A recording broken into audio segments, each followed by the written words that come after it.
From the high desert and the great American Southwest, I bid you all good evening, good morning, good afternoon, whatever the case is, wherever you are, and it truly is worldwide. We're covering the world. It's really great to be here, folks. It really is. We've got Nassim Haramein on tonight. He is a physicist, has been compared to Tesla, actually. Not a doctorate, but he sure knows what he's talking about. What a world. He'll be coming to us from a hotel in Paris, France. So a couple things I want to get out of the way, and then we'll get on with that. It's going to be fascinating. Sorry to report. We've got, breaking news, of course. Not good stuff, never is, right? Lafayette, Louisiana. May have heard about it. Some mentally deranged person, I'm sure it's got to be that, went into a movie theater in Lafayette and began shooting. Shot total of 11. That would include himself. He's dead. He committed suicide. So 9 are shot, from what I can get, and 2 are dead. And my only comment on these head shakers is this country's not doing enough for mental health. Ronald Reagan, who I really admired, did something I did not admire, and that was release so many from institutions. It's not guns, can't blame them. It's mentally ill people. I mean, think about it for just 1 second, because I certainly have, and that is, if you wanted to go out, take yourself out, let's say, and you had even the slightest inkling that there was a hereafter, would you murder a bunch of people randomly and then shoot yourself? No. And I think most of us have an inkling that there is a hereafter, don't we? Sure we do. I do anyway.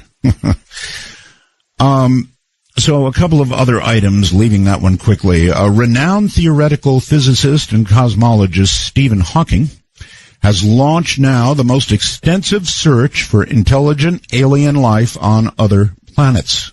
This is big news. In an infinite universe, he said, there must be other occurrences of life. He launched today the $100 million 10-year project at the Royal Society Science Academy in London. Now, they're going to be listening really, really hard. It's funded by a Russian tech entrepreneur, Yuri Milner. They're going to be using satellite dishes, big satellite dishes in West Virginia, I believe. And where else? United States Parks Telescope in New South Wales, so Australia. So there you go. And the other news on that front is we have a sister planet, Earth 2.0, they now call it. This is dubbed Kepler 452b. It's in a 385-day orbit around its sun, and it's probably Earth 2.0. It is, of course, it's been created 6 billion years ago, so if it's got the stuff of life, water, air, whatever, it's just like Earth, but it's 1,400 light years from Earth. Translated, that means if you could fly at the speed of light, it would take you 1,400 years to get there. 1,400. So even if they were madly sending signals, they would have had to have been sending them for some time. Well, there may be life there. There really may be. All right. Now, the big one. Last night, at the beginning of the program, I said I would like to connect with Anonymous, the hacker group, the group Anonymous. They're not really a group.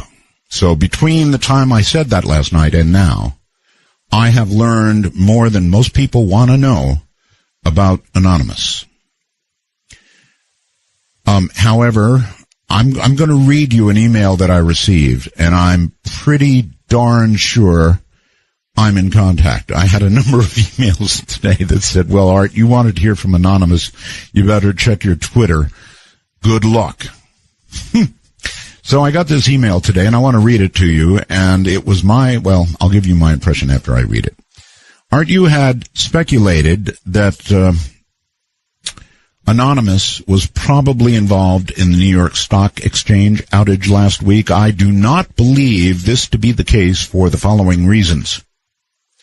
Even though the warning was posted by an establishment media outlet of the anonymous hive mind, that would be at Your Anon News on Twitter, among others, it was not done in the typical style of Anonymous warning a target. In other words, there was no media blitz, no computer-generated featurette on YouTube to warn the target and recruit Anons. No press release on any of the anonymous text posting services like Pastebin, and no dissemination of links to pages containing relevant reconnaissance information and operational security tips to Anons who are not plugged into the usual communication channels but who still may wish to take part. From the information available at this time from news outlets, the New York Stock Exchange, and anonymous related sources, I do not believe the anonymous warning to have been a threat. Instead, it is my considered belief from analysis of the information that Anons who work for the New York Stock Exchange in some capacity began to see things happening that they believed were potentially damaging. Buggy software updates, hardware problems that were not going to be solved before the start of business the next day, or something else along those lines, and attempted to warn people through those anonymous media outlets. It's typical that anonymous social media and propaganda outlets are operated by multiple individuals simultaneously. So, if this is in fact the case, it would not be surprising that there are members of the anonymous hive mind that work for the New York Stock Exchange.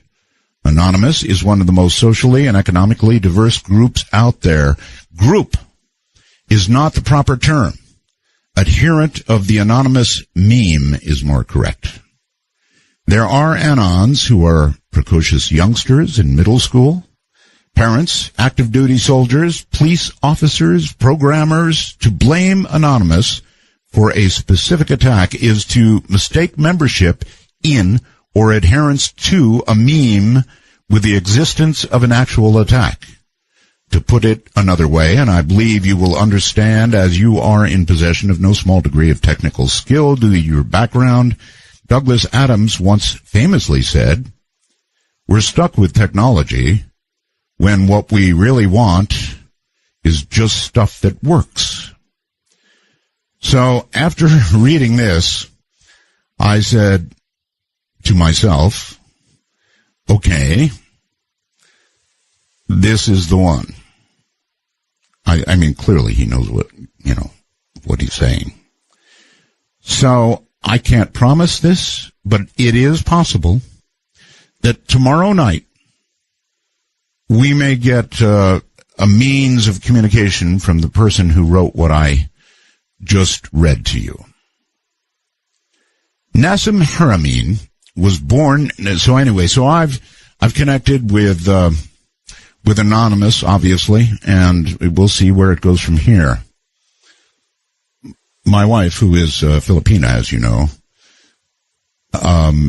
is obviously connected enough to ask me, "You did what?" I told him I wanted to talk to somebody from Anonymous. Yeah.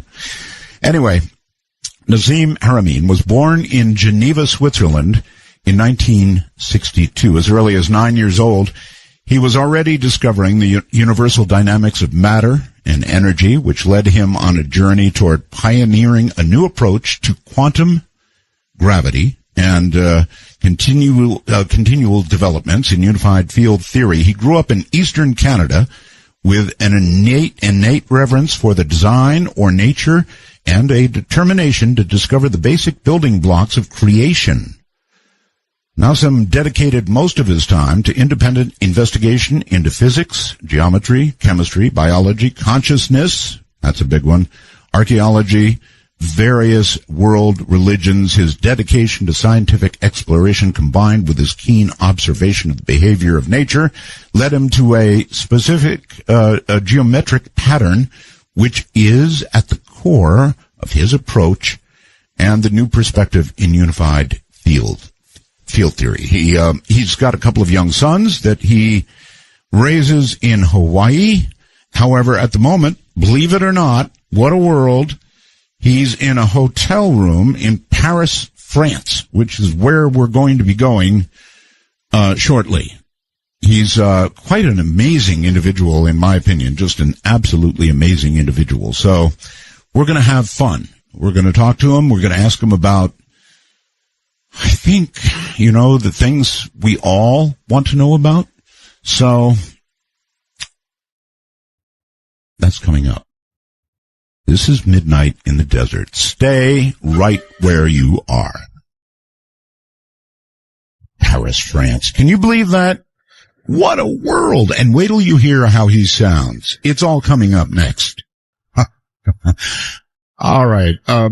She's gonna hang it up. I just have one more comment on Anon, folks. Thank you for all the contact. Don't hurt me. It's going to be a good interview. I'm just interested in the philosophy. And I've heard a number of recordings from that group, so don't get me. All right, let's see if we can go all the way to Paris, France, and say hello, Nassim, you're on the air. Hi, Art. Hi, it's great to have you. Really in Paris, huh? Yeah, I am. I've been traveling a lot and, down here having a few meetings. I am so jealous. I've been there a number of times, Nassim, and it is such a gorgeous place. God.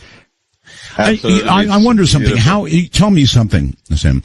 How can something so old as Paris look so doggone good? I mean, everything is stone. Everything is clean. It's staggering. It's amazing, isn't it? Yes. And when you look at Paris layout, the way the streets are laid out and the geometry of the whole thing, it's an amazing thing, actually. It is. It's remarkable. There's no, 90 angled corners or very little. It's all round. That's right. And it's an amazing setup. It's a little bit hard to navigate, but you get used to it. Yeah, that's okay. I just went down by the Seine, sat down with some nice French bread and some wine, and anyway, good food for sure. Yeah, down to business here. You're a physicist. Now, you don't have a doctorate. Many have compared you favorably with, for example, Tesla. You've studied physics for 30 years. And so I guess the first and most obvious question is, what in the world led you into the field? Well, I think it was a natural curiosity right from the beginning when I was young, trying to, like most people are born and then they just having this experience we call life, and they don't really think twice about it. But for me, it was like, how is this happening? How is it that I'm alive? And what is all this stuff around me? And how did it get there? And how did I get here? Yeah. And all that were really kind of fundamental questions that I thought had to be addressed. And so I kind of launched myself on a journey to try to figure some of this stuff out. Have you figured some of this stuff out? I think so. Although as you get older and wiser, you start to feel that you haven't maybe figured it out as much as you thought you did. But that's right. Yeah. All right. So where do we launch here? I'm going to ask that you keep this discussion sort of at a human level. When we get into physics, it's rough going, and understanding things requires somebody who can explain it in normal human words. Mm-hmm. Yes, I'll try to keep it as layman as I can. Okay. I can see from some of what you've written that may not be easy. Go ahead. I am very, very, very interested in consciousness. And I wonder, I guess you feel that everything is connected. Yes? Absolutely. It's not just a feeling, it's a function of how things are. You can't really isolate anything from anything else. Gravitational field, electromagnetic field, and so on cannot be completely shielded. And so everything is kind of interacting with everything. And we have lots of evidence in quantum field theory and quantum mechanics that's the case, that things are interacting at a level that's not necessarily obvious. Oh, very much not obvious. Whenever I have a physicist on, I try to have him explain to me the concept or the apparent reality of quantum entanglement. Now, I want to give you a shot at it. It's where one particle, let me try. It's when one particle is next to another particle and they get into some kind of sync or they recognize each other. It's like shaking hands. Then you can take particle B, to Paris, for example, from where I am here in the desert, and both of these particles are flipping and flopping in exactly the same way, as if they are, in communication. Yes, they're instantaneously connected, no matter how far they are from each other. One could be on the other side of the universe.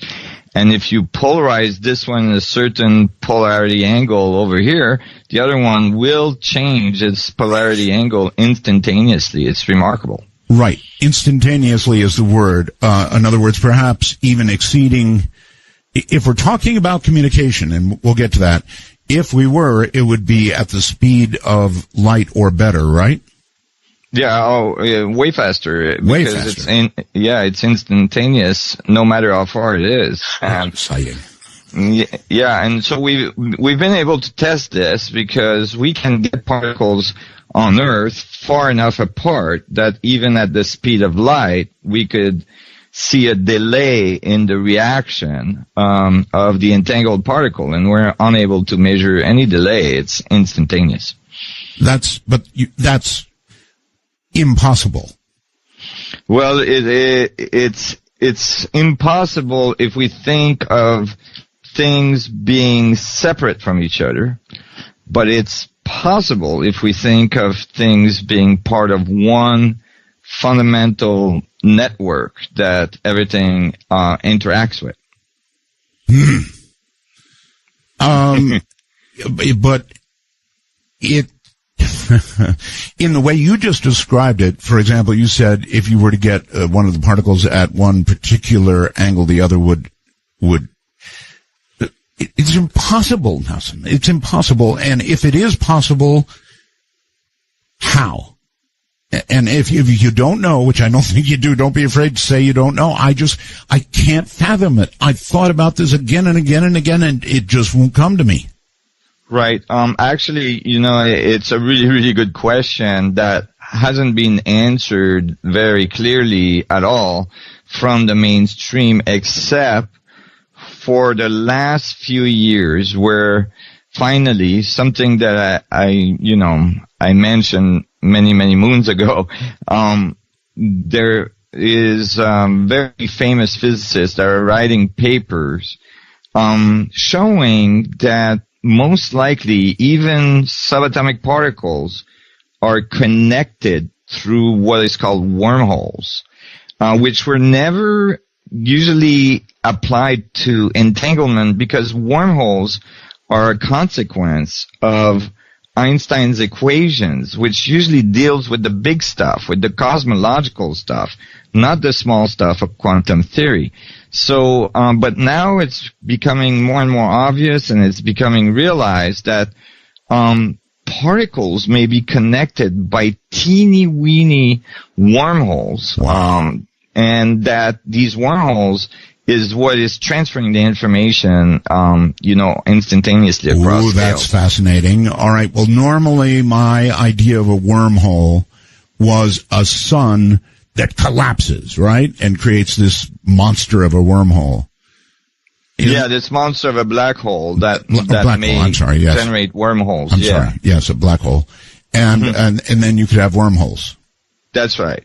And so it's starting to become obvious, and really we're starting diving deep. This is probably some of the most bleeding edge of physics right now.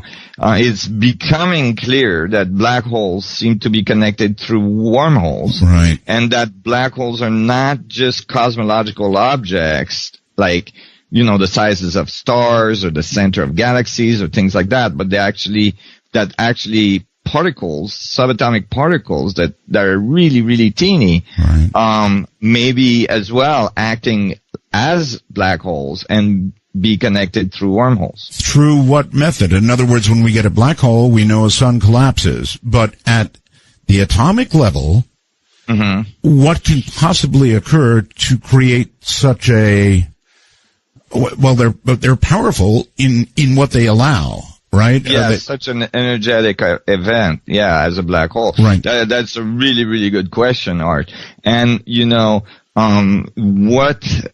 understand that, we have to bring in something that's called the quantum vacuum fluctuations, or the 0-point energy, as it's more popularly known.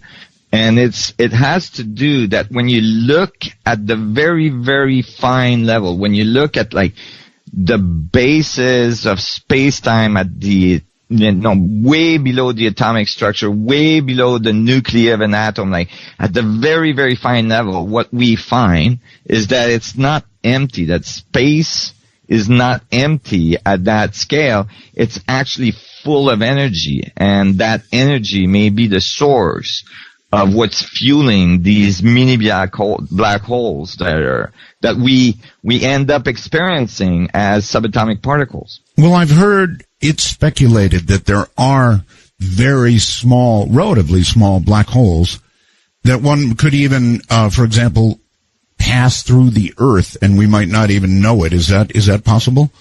Absolutely. And there's been a certain amount of search for some of these very small black holes, even inside our solar system. This might sound shocking, but as a result of the mathematics that I wrote, which predicted very, very accurately, actually more accurately than any other theory on Earth today, the mass and radius of a proton, which is the nuclei of an atom or matter. Right. I've been able to say, or to show very, very clearly that actually what we think of the nuclei of an atom acts very much like the nuclei of a galaxy, which is, a black hole structure. That kind of makes sense, actually. Yeah, it's kind of like as above, so below. So below, yes. Kind of thing. And because everything is inside everything, meaning that all matter is inside our universe, and if everything is entangled, the mass of the universe would be shared across all atoms, and actually that interaction, you could say that the information moving from one point to another in the universe is actually what we experience as our reality, or the material world we see. It's a little bit hard concept to visualize, but you have to realize that when we're talking about the nuclei of an atom, like a proton, or even an atom itself, all we're talking about is that in that region of space, we can see there's a dense electromagnetic field, electrostatic field that seems to have a boundary, but we're not seeing like billiard balls. That's a thing we gotta get out of our head. Right. I want to sort of apply this or walk back to consciousness and how that might or might not fit in a little bit with what we're talking about. They're doing this fascinating experiment. I'm sure you've heard of it at Princeton University, the egg thing, where Yes. they're watching mass consciousness and all the rest of that, and the idea that we are all connected. So we'll touch on that when we get back. Stay right where you are. Nassim Haramein is my guest from Paris, France. I'm Art Bell, and this is Midnight in the Desert. For Dark Matter News, I'm Leo Ashcraft.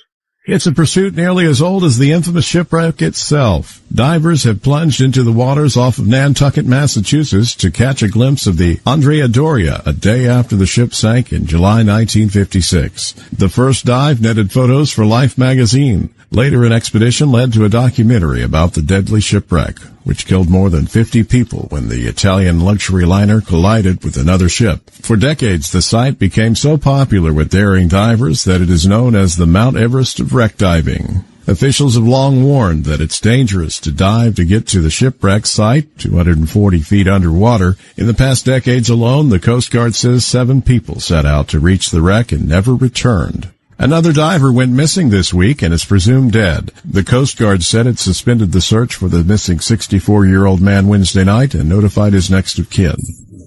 The extremely controversial Jade Helm 15 military exercise, which is scheduled to run from July 15th through September 15th in at least 7 states, including hostile Texas, will be entirely off limits to reporters, according to a military spokesman. The Jade Helm exercise, which was originally set to consist of more than 1,200 special operations personnel, has been talked about amongst conspiracy theorists and members of the general public for months now. Due to this public outcry, a U.S. Army lieutenant colonel has announced that the operation will be slimmed down to a mere 200 special op forces and 300 support personnel. An additional 700 personnel will be deployed to Texas in August for 5 days, as reported by the Washington Post. During the exercise, military personnel dressed like civilians will move amongst the populace undetected, according to the documentation already presented.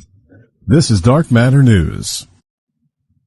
Those bright spots on Ceres just won't go away, will they? While New Horizons and the dwarf planet Pluto might have been hogging the limelight recently, the Dawn spacecraft deserves its fair share of attention too, and it may be close to solving the mystery of the bright spots on fellow dwarf planet Ceres.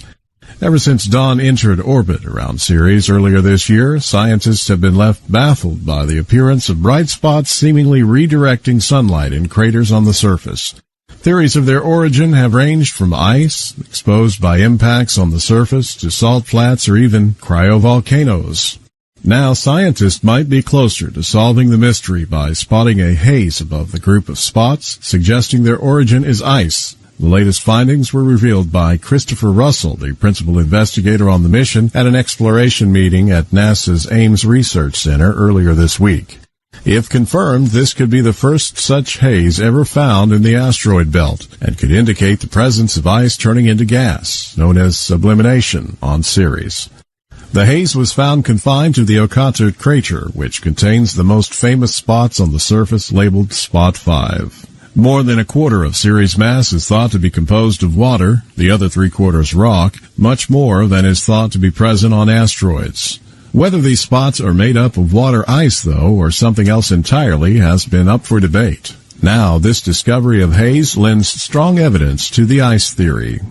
Dawn is continuing to spiral closer and closer to Ceres as it lowers its orbit, and by August it will be 1,500 kilometers above the surface, compared to less than 4,000 kilometers now. It will also use its infrared spectrometer, which should be able to work out if the spots are made of ice or salt.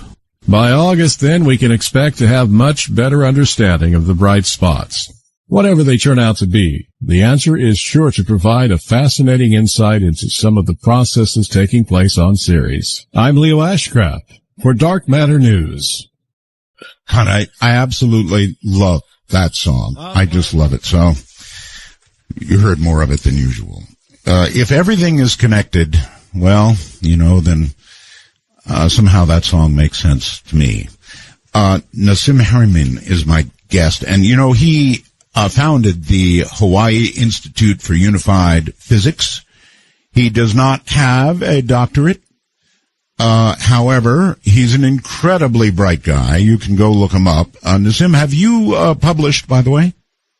Yeah, I've published multiple papers in physics. Some of them are very controversial, describing the nuclei of an atom as a mini black hole. Mm-hmm. But the latest one, making a prediction of actually exactly the radius and the mass of that mini black hole we call the nuclei of an atom, or the proton. Yes. And as well, predicting how that black hole would behave in terms of its strength and gravity, attracting other little protons, and proving that that force is exactly what's holding the nuclei together, not the typical strong force described in quantum mechanics. What has to be done to prove your prediction? When I published it, what needed to be done is an accurate measurement of the radius of the proton, which I thought, oh my God, I might not be around by the time that's done, and I might never see that happen. And then, unbeknown to me, an experiment was actually being carried out in Switzerland in an accelerator to measure more precisely the radius of the proton than ever. And it was published about 2 months after I published my paper. And the prediction startled the measurement startled the scientific community because it was too small to support the standard model of physics. But it was exact to my model. Wow. I would assume you're talking about CERN, the super collider?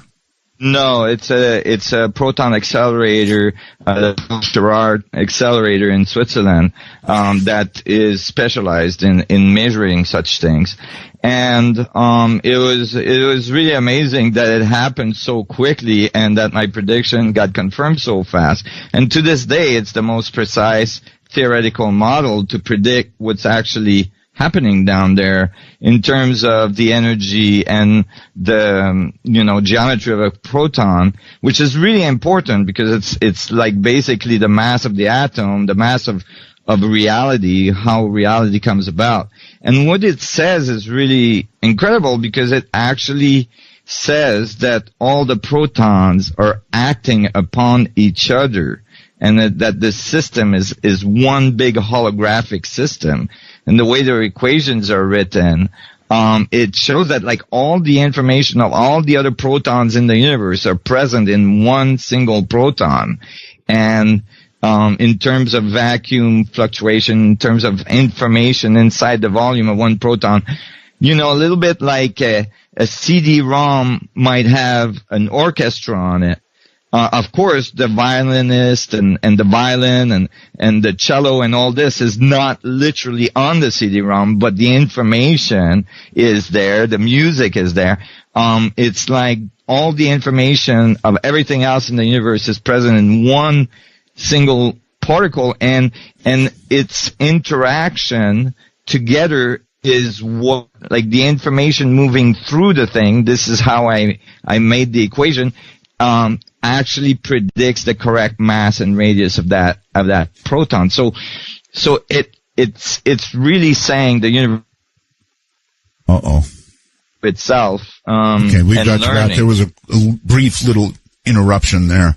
Let me ask this. You made the prediction, which is really sticking your neck out, and it was all done with mathematics, you said, right? Right. Okay. Were you given a few accolades from other physicists? You would classify yourself as a theoretical physicist, I presume, yes? Yes. Uh-huh. I received some accolades from some, and a lot of tomatoes throwing from others. Really? Yes. The ones throwing the tomatoes, what were they saying? They tried to dismiss the mathematics and the equation, and was that before or after it was measured and it was verified? Before and after. And after. Now, see, that's not science. I know, it's remarkable. Even some of the people that made the measurement came at me, but the math is bulletproof. The math is solid, and it's very simple, actually. It's a simple volume to surface ratio of these little Planck information bits in the vacuum.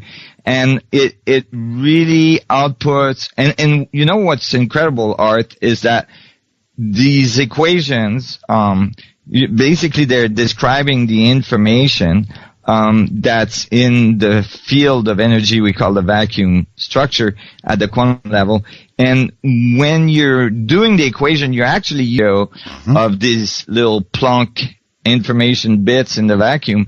And it really outputs, and you know what's incredible, Art, is that these equations, basically they're describing the information that's in the field of energy we call the vacuum structure at the quantum level. And when you're doing the equation, you're actually using huge numbers. Because these bits of information are so teeny. There's a lot of them inside a proton. So you're using numbers that are equivalent to the mass of the universe and all this stuff. And when you're done with the equation, it outputs an exact value for the proton, which is a teeny little thing. So it's really unlikely that it's arbitrary. All right. For those who don't know about it and want to do some heavy reading, your latest paper is called Quantum Gravity and the Holographic Mass. Is that correct? That's correct. All right. Is it published? Is it on the internet? Can they find it? Yes.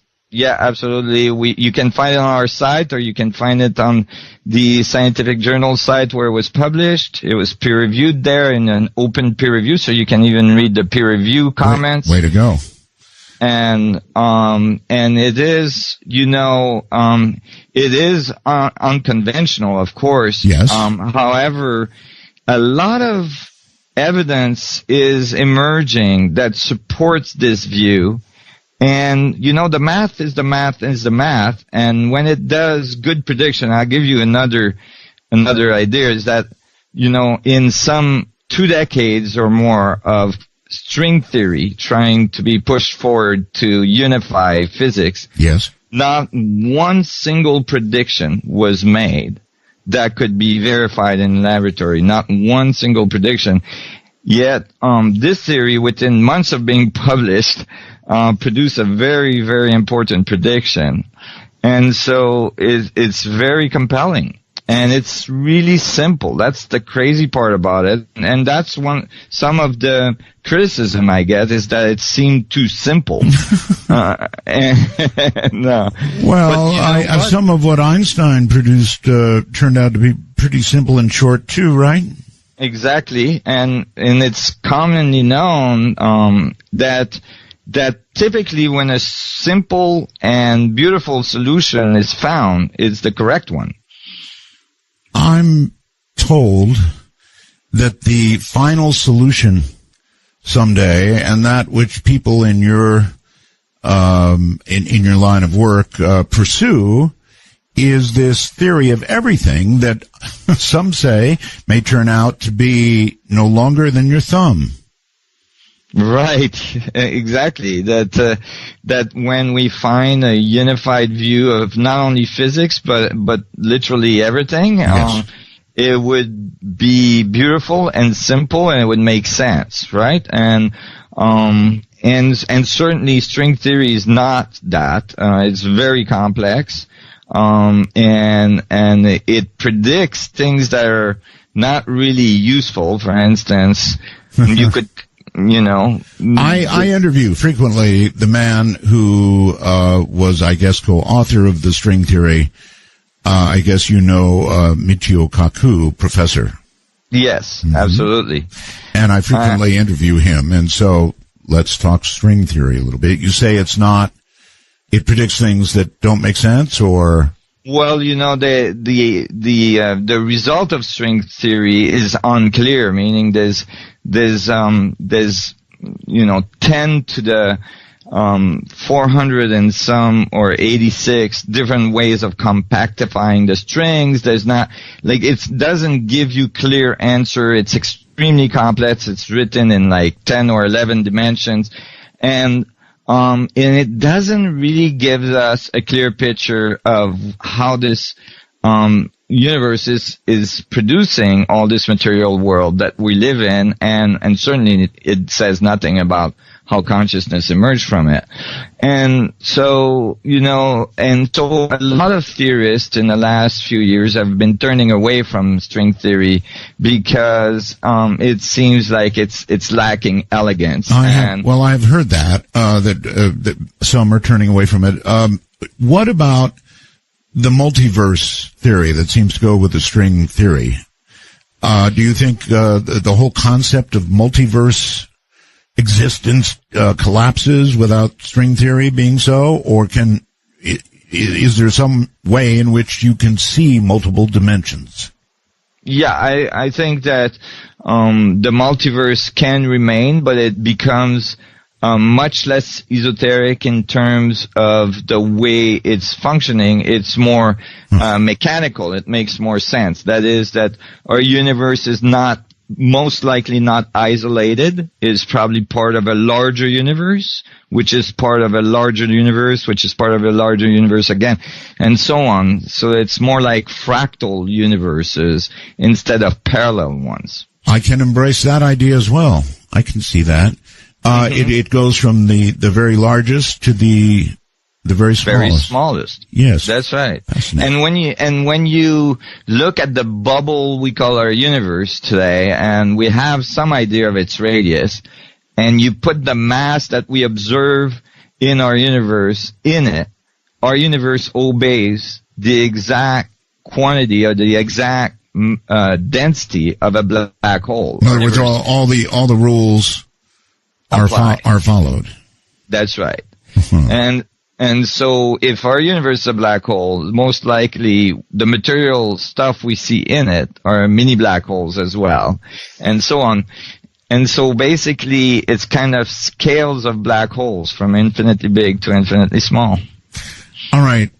I'm going to venture all over the place, and I'm just going to ask you about this. And you're from Switzerland. The CERN devices, Super Collider, the big mama.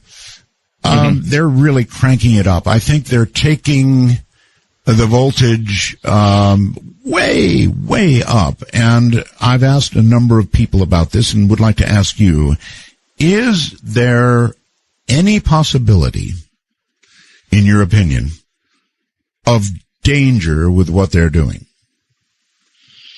That's a complex question. I think in general, no. I think in general, what they're doing is, it's colliding proton at very, very, very, very high velocity with each other. Now, if my theory, and, I was invited to present, when I made this prediction, I was then, shortly thereafter invited to present my paper at CERN, which was canceled promptly by the director. My predict, if we take my theory and then we apply it to what's going on at CERN, it's probably not the best idea to collide little protons together. No. If they're all connected, we're probably sending shockwaves. No, wait a minute. See, I just said, is there any possible danger in what they're doing? And now you seem to be, after saying no, describing possible danger. Well, it's probably creating some noise on the structure of space-time that may not be the best thing to do. Is it endangering our health directly and so on? I think the effect is so minimal that we don't necessarily experience it. But I would say that even all right, let me ask you this. Is your only concern for the poor little colliding particles, or is there a possibility that something else might occur in the continuum that all of us might not like? I think it could be, absolutely. But I don't think we're any close to the energy levels I would require to do something very, very dramatic. I think those energy levels are way above what the standard model predicts. Just because of the way the equations I wrote are set up. Okay. I'm not a physicist, but, little things can make, big bangs. And we know that. And so if we collide the wrong thing with the wrong thing at the wrong speed, you couldn't exactly say there's 100% no problem, because we're off into territory that we don't understand fully, right? Exactly. And certainly, even in the standard model, there's an outside possibility of creating, an entity that wouldn't be a healthy thing to have around. Wait. Entity? Well, I meant it in terms of a particle. A black hole. On this program, you have to be careful about saying entity. I'm sorry. But it will, like I said, the energy levels are not there. I would be more concerned. I am actually more concerned about the electromagnets in the device being so strong, and their influence on the electromagnetic field of the Earth and the ionosphere and so on. Because I have never heard anybody say that. They are obviously very, very, very strong magnets, right? Exactly. And it creates a very high magnetic force in that region, which, the Earth's magnetic field, is influenced by. And actually, I'm more concerned about that than what they're producing inside the accelerator. I recently heard that our magnetic field, Nassim, is weakening significantly. Yes? Mm-hmm. Yeah, there's been spotting, which is typical of what we've observed from records in the lava of the beginning of magnetic pole shift. And so there is a weakening of the magnetic field, and there's spotting that's occurring.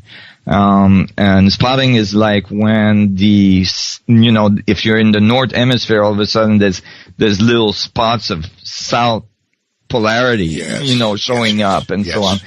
And so and the poles are drifting significantly as well. And all of those things are indication of magnetic pole shift. How about the word precursor? Precursors to a pole shift. Right. See, now you are the second person, Nassim, to say that to me in 2 days. Hold it right there. Just stand by. We're going to take a break.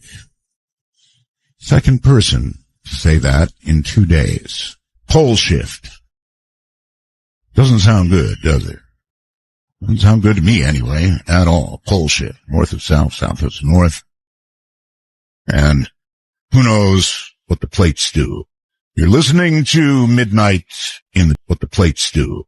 You're listening to Midnight in the Desert. Stupid machine. All right, welcome back, everybody. There is so much to talk about.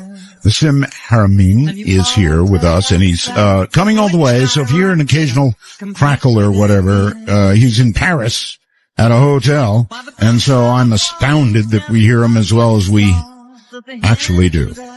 So once again, welcome back, and we left it at pole shift. I'm coming back to consciousness eventually, but pole shift. When you hear pole shift from two people in 2 days, and you start thinking about it drifting and doing all kinds of precursor things that people are talking about, I can't resist asking you, Nassim, about the possibility of a pole shift. If that were to occur, and frankly, we're overdue for it,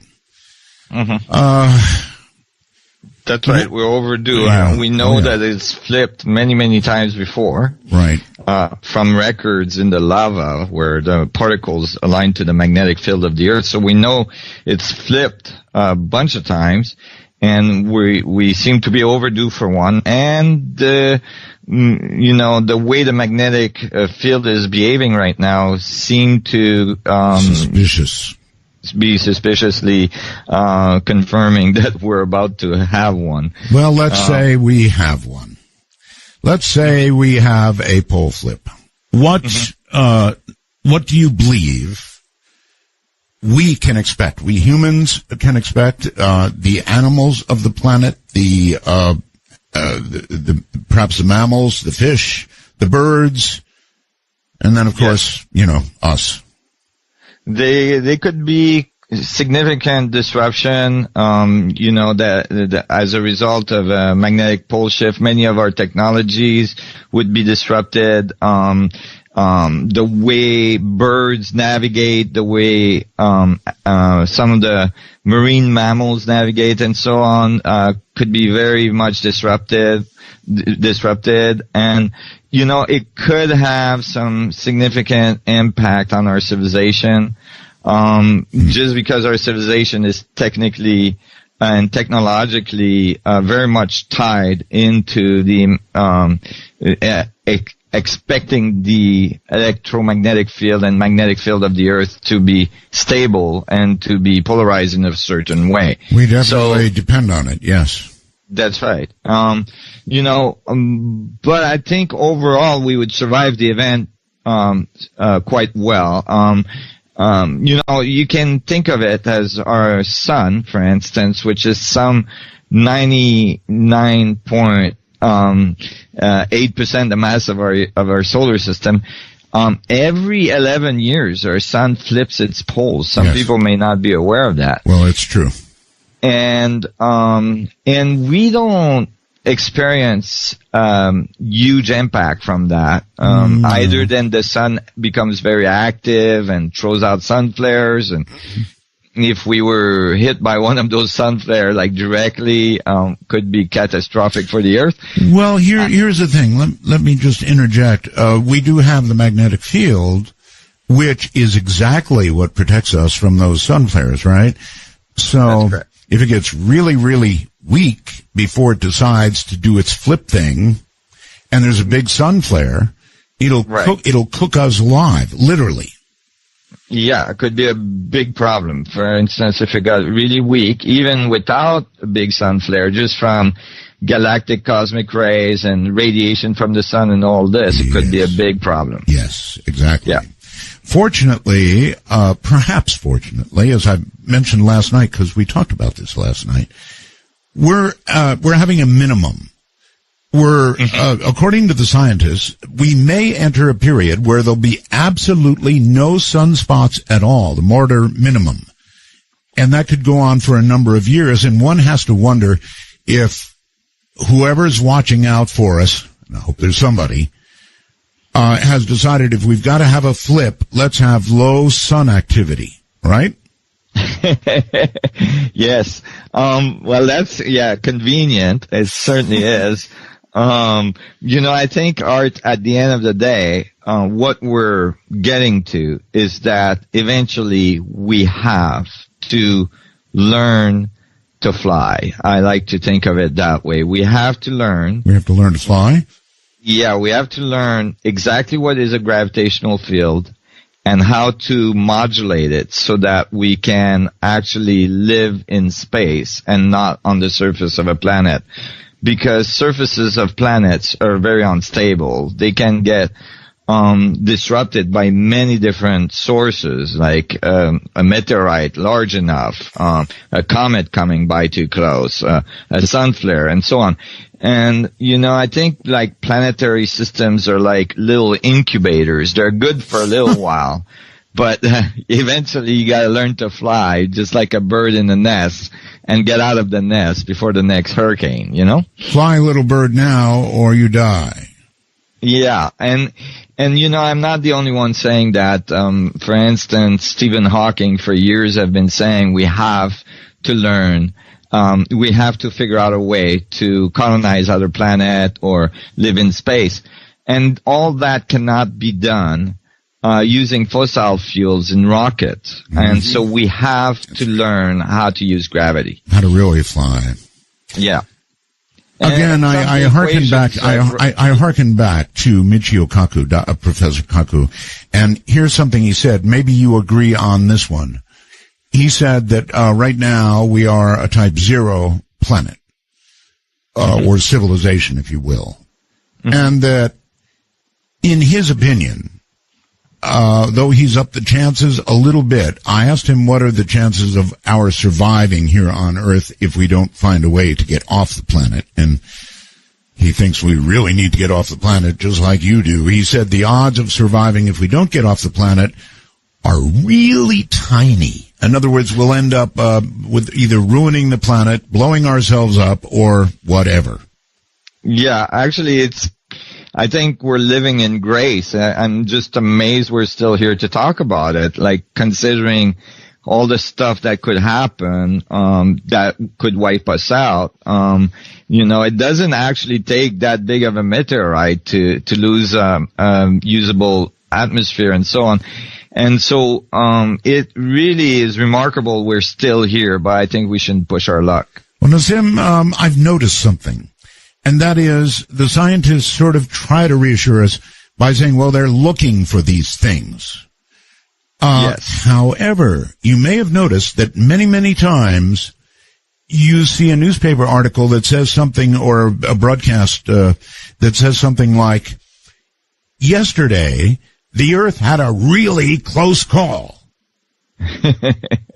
Well, so that means nobody noticed this thing was coming. Had this thing hit us, we'd be in big trouble. So too many times they find out about it after the fact. Yeah, that's why they're recruiting groups of amateur astronomers everywhere on the planet to keep looking for these things. It's not obvious to be able to track these objects in the space of our solar system is very large. And by the time we see it, might be too late. So, it's remarkable, like I was saying, that we're still here. But I think more, prominently is that we have to be able to understand gravity. And this is why I've been pushing so hard, in this last 30 years to try to find solutions that would give us a better understanding of gravity, how it works, and to apply those in laboratory to see if we can modulate gravity. And I've worked in laboratory for the last 15 years on this.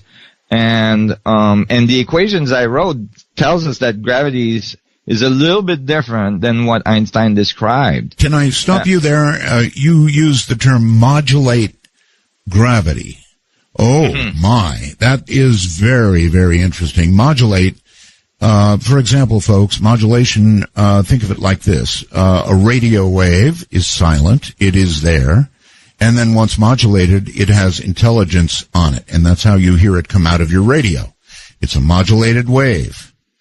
So you're talking about modulating gravity. And then, as you pointed out earlier, we could fly. Is it in your view, you thought radio wave is silent, it is there, and then once modulated, it has intelligence on it, and that's how you hear it come out of your radio. It's a modulated wave.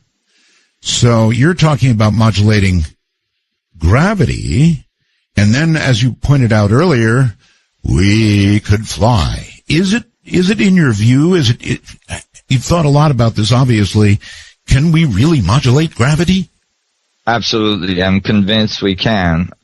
Just as we learn to modulate, as you were mentioning, the electromagnetic field, and pretty well all of our civilization came out of it. We learned that, we can use magnetic fields to produce electricity. We learned how to use the electromagnetic field as we got a better understanding of it.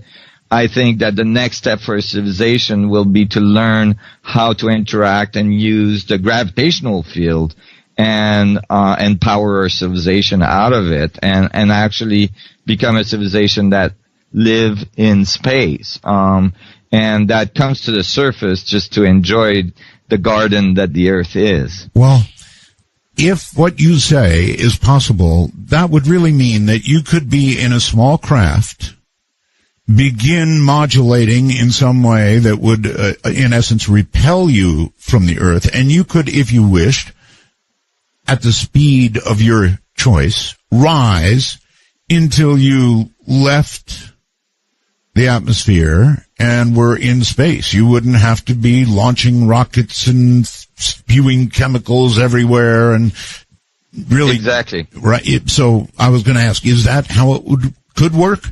Yeah, absolutely. You can think of it this way. It's like if you were to create a gravitational field, yes, strong enough above your head, eventually would start getting sucked towards it. And if you were holding a device in your hand that's creating that really high energy gravitational field above your head, and you got sucked towards it, that point would move with you because you're holding the device, so you kept on getting sucked towards it. You would accelerate in that direction. I would have thought it would be the other way around. In other words, gravity is what holds our feet to the ground. So if you were modulating gravity, would you not modulate it so that it pushed you away from the source of gravity that holds our feet to the ground?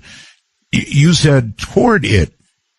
Yeah, you can think of it the other way around as well. You can think of it as the depression that's occurring above you is creating a push below you that's pushing you away from the gravitational field of the Earth, for instance. All right.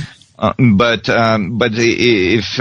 if you continue to create this depression, and there's such a thing that just kind of made the media in the last few months called the EM drive, which is a little can that was discovered and invented by a very good physicist in England that kind of violates the laws of motion in the way we think of them today, but basically creates a little bit of a depression inside a closed can. It's a little cone of copper that has microwaves in it, right, and it's got more microwaves in the front and less in the back, and all of a sudden it starts moving. It propels itself, and it's not propelling against anything. It's not outputting any electromagnetic field or gases out the back end. It's just creating enough of a gradient in the structure of space that it starts to move towards a certain direction. And so some of the stuff that's emerging now, that's confirming some of what we just discussed. Wait. Let's see if I can understand this. You're suggesting that what has been done is that somebody has sort of created, could it be described as a hole in front of the object that causes the object to move toward that? Is hole a wrong word? It's more like a depression. A depression, a okay. Gradient. Okay. All right, so exactly. So scaled up, one could imagine a craft. That's right. And this is why NASA has been testing this drive and got positive results from it. NASA has been testing this drive? Absolutely. NASA has been testing this drive. A gentleman called Sonny White at NASA that's running a specific program in which NASA is trying to produce a warp drive. Came across the EM drive, which this physicist, which was an excellent physicist, couldn't get anybody to test because many scientists said this violates the laws of motion. It's impossible. So it's got to be a hoax. So nobody would test it. Finally, it took him years, like some 10 years. Finally, the Chinese tested it with positive result, and now finally NASA tested it with positive result. And it does what it says it does. It does produce thrust. without expelling anything off the back end. And this is why physicists said it violates the laws of motion, that if for any action you have to have a reaction or the other way around. And so, but when the NASA, and this is really important, when NASA published the result of their test, yes, they mentioned very clearly in the abstract of the paper that most likely what this drive does is that it's pushing against the vacuum fluctuations at the quantum level. And here we are right back to some of the equations I wrote that describes matter in that way. Okay, please repeat. NASA said that basically what happens is that the density gradient, the change in density from the front of the cone to the back of the cone of this little drive, is creating a flow in the structure of space-time, in the fluctuations of the vacuum at the quantum level around it. You can think of it as like a fluid. Well, there's no minor matter at all. In fact, if you were in space, you would just, check me if I'm wrong here, but if what you say is true, you would continually accelerate, right? That's right. Oh, so, well, but if you're pushing against the quantum vacuum, you see, because that's even in space where it seems like there's nothing. At the very fine level, there's all this energy that's present in the structure of space-time itself. Actually, we can't find anywhere where there is not this electromagnetic energy. And what NASA said, and it's very significant. Could it be dark matter? Yeah, dark energy. Nassim Haramein is my guest, and wow, we're into some pretty interesting territory here. He's a theoretical physicist. You can look him up. You can read his papers if you wish. But some of what we're talking about, absolutely priceless if one of these days, as he feels, we're going to have to learn to fly. So, here you are once again, Nassim. Thank you. This will be a fairly short span we've got here before the bottom of the hour break. But anyway, this incredible drive. Is it fair to call it a drive? It could be a drive, right, for space travel. Absolutely. It produces thrust.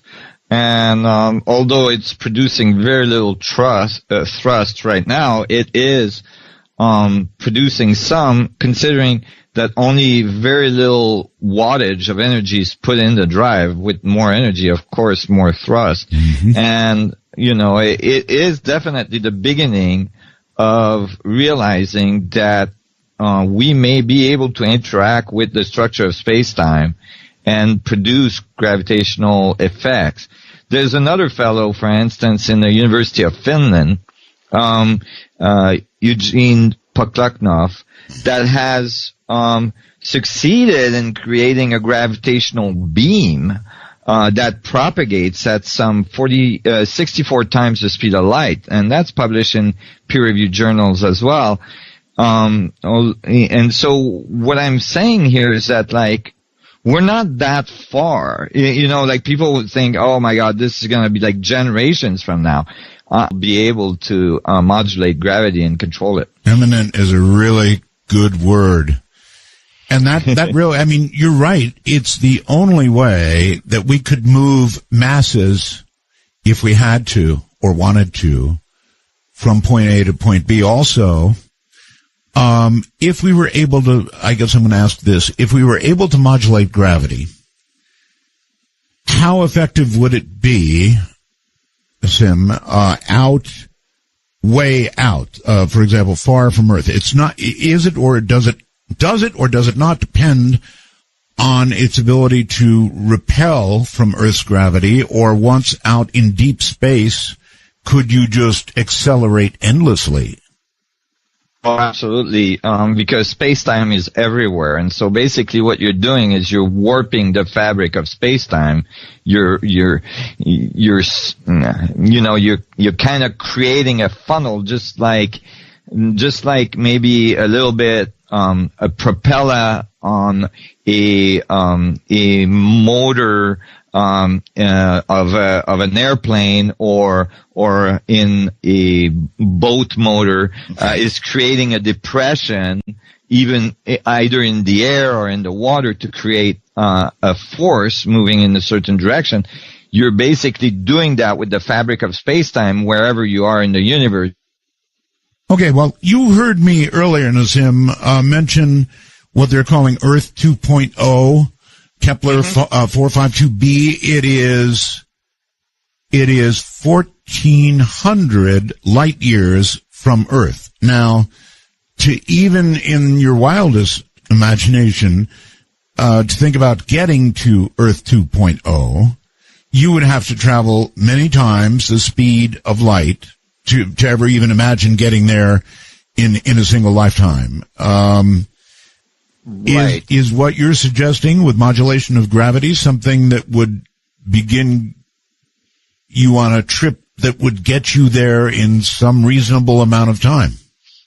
Yeah, this brings us back to the beginning of our conversation about wormholes, because if you're able to warp space-time, and this is what some of the fellows at NASA are working on, if you're able to warp space-time into a wormhole, right, then all of a sudden you could transfer the information across the universe extremely, almost instantaneously, as we were discussing. Yes. And you could be there, in a few seconds, with no jet lag.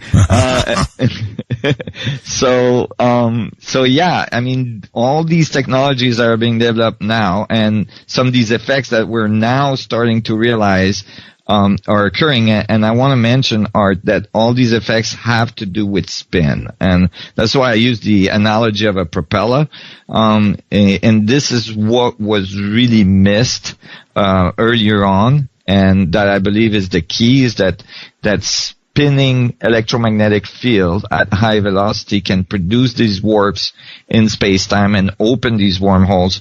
This is really becoming reality now. It's not just in the theoretical realm. Some of these devices are starting to show these effects. Do you know some of the wildest stories that anybody's ever told? Things like the Philadelphia experiment involved spinning things. That's right. You're aware, electromagnetic fields. That's right. You're correct. Aware of those stories, right?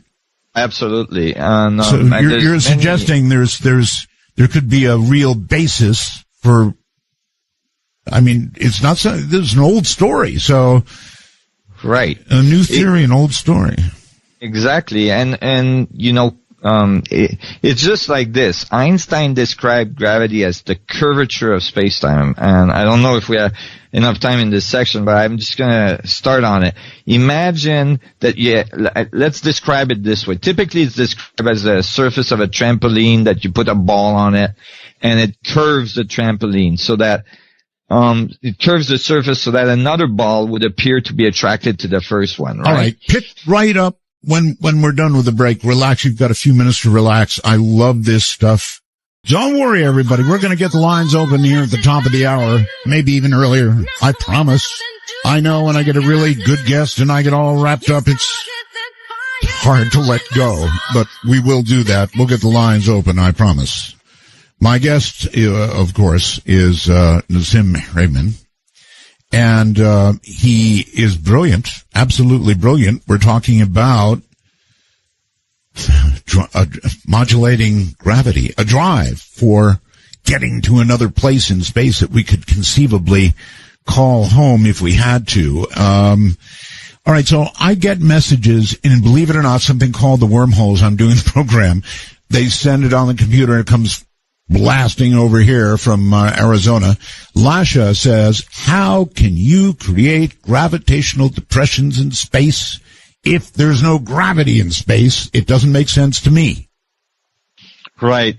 Well, there's gravity everywhere. For instance, our solar system is stuck in the gravitational field of our galaxy. Yes. And we know that our galaxy is part of a larger cluster. Yes. And that cluster is part of a supercluster. So there's gravitational fields everywhere, and space-time, the fabric of space, which produced the gravitational effect, is everywhere. There's no place where there's no space-time. And so, modulating space-time or curving space-time or warping space-time anywhere you are will produce gravitational effects. And if you're controlling those, you can make it so it propels you in one direction or another. Okay. So, yeah. Continue. Go ahead. Yeah, so I, before the break, I was saying that, like, and the problem, and that's known, is just the problem has been that, the idea that we could curve space-time strong enough to produce such an effect has always been thought to be impossible because the amount of energy it would take to curve it. And so the example I was gonna give is that, Einstein, and that's maybe just because of the way we describe gravity, meaning that Einstein described gravity as this curvature of space-time, just like a ball on a trampoline curving the surface. Right. I like to use a different analogy. Think of you being in your bathtub with a rubber ducky and and pulling the plug. And so you got this little vortex that's being created near the drain because there's a little gradient there. There's this density change. The air is coming up, the water's going down, and if you look on the surface of the water, it looks like it's curving towards the drain. And if you put your rubber ducky close enough, He's gonna die. he's going to start orbiting and act very much like the way we think of gravity. Right. But, and so what Einstein described is very much that curvature that you see on the surface producing the gravitational effect. And that, demands tensor equations and it's very complex. But what I found is that you can describe the same effect, get the same result, get the same math, except instead of describing the curvature, you describe the water molecules spinning, making the vortex in the first place, which is more fundamental. The curvature on the surface is kind of a secondary effect. The source of the gravitational field is actually all these little Planck fluctuations spinning together, producing that effect. And so the key word here is spin. So all of a sudden, you start to realize, wait, I might be able to curve space-time, not by creating this massive energy event, but just by getting space-time to spin. All right. Have you ever heard the name Bob Lazar? Absolutely. All right. My friend Rossi sends me a message saying the electromagnetic drive is almost exactly what Bob Lazar described to you so many years ago. He talked about the support ship drive on the UFO at S4, which used a depression of gravity in front of it, pulling it forward. That's right. Yeah, that's correct. And many people that had, some of the people that had these experiences or had, some of the people that had these experiences or, and that's gonna sound pretty esoteric, but even the people that have been taken on spaceship by maybe another civilization, yes, describe these spinning magnetic fields or spinning electromagnetic events. And even when you look at some of the footage in modern time of some of these so-called UFOs or flying objects that we're not sure where they come from, how they get here. Very commonly, we see kind of the object wobbling in space. When it slows down enough, we see it like, it almost looks like it's a little unstable. That's right. And that's called precession. And it's very much the result of spinning things. It's a gyroscopic effect when you're spinning things. You can think of a top that you're spinning. Those toys from when you were a kid. Right. As they slow, they wobble. Yeah, as they slow, they wobble. That's called precession. Very good. And so you can imagine that a ship that's using spin in the electromagnetic field to propel themselves by curving space-time. When they slow down and stabilize, Got it. or they slow down the drive so much that it starts to wobble just like a top. Jacob says, if modulating gravity was possible one day, would it be possible to bend the space fabric to the point you could actually create a wormhole? Absolutely. And this is what Sonny Whites and those folks at NASA are actually working on, because the math is very clear and straightforward that you could eventually create enough curvature to produce a wormhole and connect very distant places in the universe and travel instantaneously. It's very real. And as I was saying at the beginning of our interview, this might be actually occurring in nature all the time, even at the subatomic level, so that particles that are entangled are actually connected through wormholes. Good. Back to entanglement. I want to come back for a moment to mass consciousness, because I really want to ask about this. If everything is connected, then mass consciousness really does, or the possibility of it really does make sense to me. Have you looked at the experiments done at Princeton and for example, as they monitored around the world with these so-called eggs, which are actually just computers spitting out random stuff, it just spiked through the roof before the 9/11 business, and then they have many other examples of spikes that occurred. And this claims to be looking at mass consciousness, at some sort of something, and here's the real wild part of it, that occurs before whatever it is that's going to happen, like 9/11, something really big. It occurs before it, which implies some sort of twist in time or knowledge of what's going to happen. I don't really know what it fully implies, but it fascinates me. Yeah, it not only is it instantaneous, it seems like the communication is even, so past the speed of light to the point where it's a precursor, and you can actually, you could think of it that the events that we experience in our everyday life is actually a little bit slow compared to the underlying reality that's occurring. By the time we experience it, it's actually, already passed by a few seconds. Okay. And so these eggs are actually, which are random generators that are all around the world network, that are supposed to be, spitting out random numbers.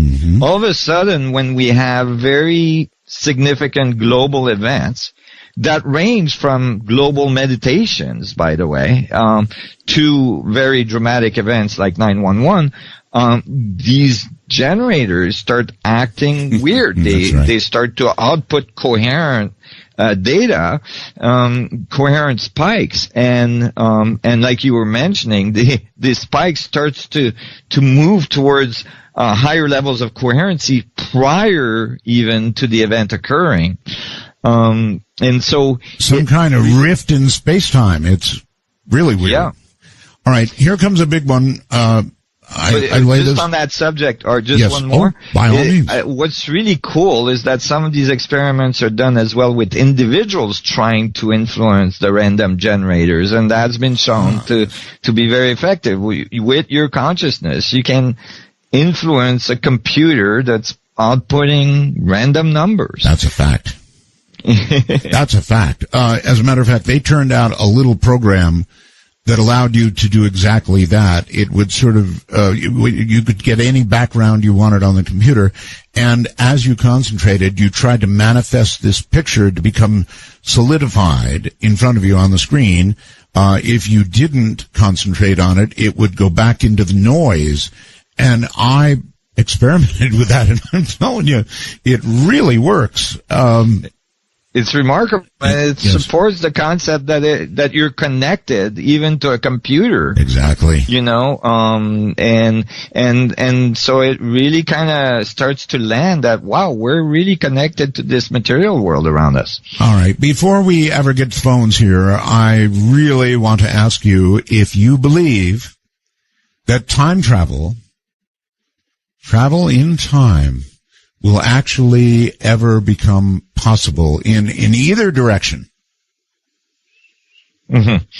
Well, that's a really good question, and it could take a long time to answer because we would, as well, like the concept of time might be erroneous the way we think about it. But just to give the standard answer would be that it's not precluded from Einstein field equation, meaning that even the standard model of physics predicts that time can be manipulated and that we should be able to travel in time. It might sound a little mind-boggling, but, you know, when we actually start to modulate gravity, yes, we may end up modulating time at the same time. That's the same time, yes. Yeah, because, you know, it's space-time that we're affecting. And so the thing is that the way I see it from the perspective of the work I've done is that when you change time, you change space as well. And so that you are actually in a different place, not necessarily you know, at a different time. So you might not be on Earth anymore, that you know, you might be on a, you know, parallel or, you know, a reflection Earth in space. But that's, you know, going down the rabbit hole. It is. How about questions about life and death? In other words, is it your view that when we, human beings, die, that's it, game over, nothing left? Or in physics, is there some way to, how can I put this, imagine that something continues when we die? Yeah, absolutely. Really? Yeah, meaning that, like, we know for a fact that no information can be lost. And so if you think of yourself, well, first of all, you know, it's important to describe what we call death, you know, because basically when Be my guest, describe death. Well, because all we observe is just a change of state, meaning that all the atoms you were ever made of and all the atoms you're made of currently are still there. They don't go anywhere. They just change state. They change form. And so if you thought about it that way, even in a very physical way, nothing really was lost. There's just a rearrangement of the information. And so I particularly believe that, the information still remains, and that it's in a different form, and it's in a form that's not necessarily directly accessible, from our perspective, from our experience every day.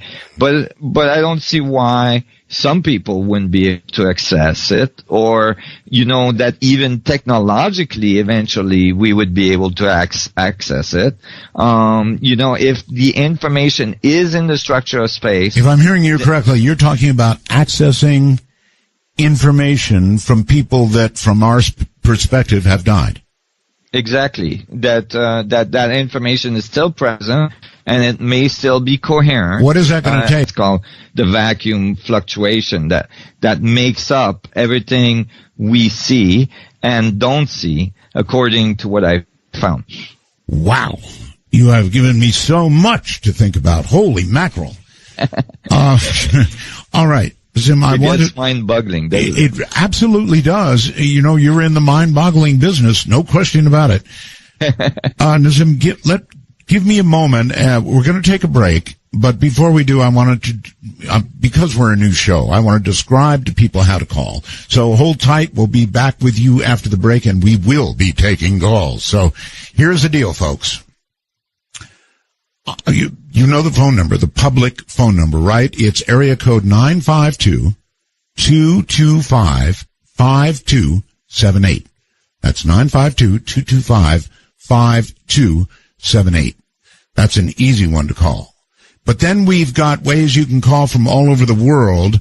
North America and Canada. Folks, you have got your own window to get in and ask a question. How can you not have a question after all of this? It's Skype. And what I'm suggesting to you is that you put Skype on your phone. If you've got whatever phone you've got, a smartphone, put it on your phone.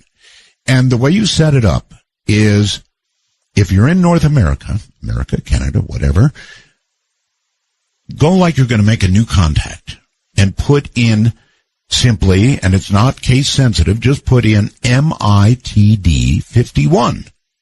MITD 51. And then you'll find that in your list, and you'll see the little phone symbol, and you can press on it with Apple anyway. I've got Apple. Sorry if I offend the Android people. And then the same deal goes for international calls. If you're somewhere outside the North American universe, put in MITD 55. That's MITD 55. Now, again, it will appear in your contact list, right? And after it's in the list, you can go there, and even though we haven't connected as buds, you can call it anytime you want. And by the way, it's free. Absolutely free. And the reason I'm suggesting all this to all of you is because when you do call by Skype, oh my, you get really, really good connections, as you can tell. Tonight I've been talking to somebody in Paris, France. Well, guess what? Though we've had maybe a hiccup or two, what a connection from Paris, huh? Way better than the average phone company could do. So it's kind of necessary for me to take a moment out and explain to people how they can call. Now, you can also do that from the computer of your choice. Apple, or everybody's favorite, Windows, same deal. And of course, that's the way you receive the show. We come to you on the internet or on your local station, whatever the case may be, and through TuneIn. God bless TuneIn, getting us from here to there. So I hope I've explained it reasonably, because the phone lines are about to open. And we'd love to have your questions, because, boy, this is really, really good stuff. I'm Art Bell, Midnight in the Desert, Rory. Listen, everybody, one more thing. Let me add one more thing, and that is, if you have not experienced listening to this program with headphones, oh, baby, you're missing a lot. We're coming to you in full stereo, and the audio should be actually fairly impressive. It's quite an audio chain we've got. So next chance you get, if you haven't done it, grab some earbuds. I'm going to tell you how to get some really good ones from Bob Crane, and listen to us in full living stereo. It is actually pretty impressive. And I'm not impressed easily by audio, but I'm telling you, it sounds really good. All right, Nassim, you're back on the air and hopefully prepared to answer a few questions. Yes, wonderful. Good. All right, well, here they come then. Let's start with Michael on Skype. Michael, you are on the air. What a great show, Art. Well, thank you. You made an old retired concrete executive's brain cells start moving again. Nassim, Yes. let's say that, and I'm not being negative here, but let's say we're able to manipulate gravity and get 300 million people off of Earth and be able to transport them 4 times the speed of light to Earth 2.0. I guess my question is how do we sustain ourselves? We are organic orgasms here. Maybe you are. Organic people here. We need food and water. Well, yeah, but Earth 2.0, sir, implies exactly that there would be things to sustain us there. But wouldn't we have to plant? Well, food. Well, take seeds. Okay. I don't know. All right. Thank you very much for the call. Yes, of course we would have to sustain ourselves, but if we could travel at the kind of speeds that Nassim is talking about, then it wouldn't be a problem. We could run back and get seeds or whatever. That's right. And we may not have to go that far, meaning we could, for instance, terraform Mars very rapidly. I mean, there's many efforts right now, millions and millions of dollars being poured into trying to set up a little colony on Mars, right? By very large private organizations.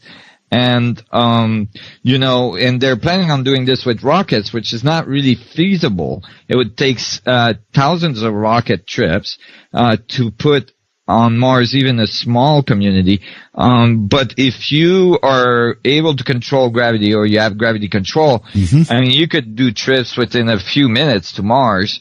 And you could easily, when you have this type of technology, when you have this type of power, of control, you can do all sorts of things that makes, absolutely no sense with anything less. For instance, you can transport large amount of water, you can, transport all kinds of materials, you can even capture materials that are floating around, like for instance in the asteroid belt, and bring them to where you need them, and so on. Yeah, and you can even go back and get your rocket keys you left on Earth if you. Anyway.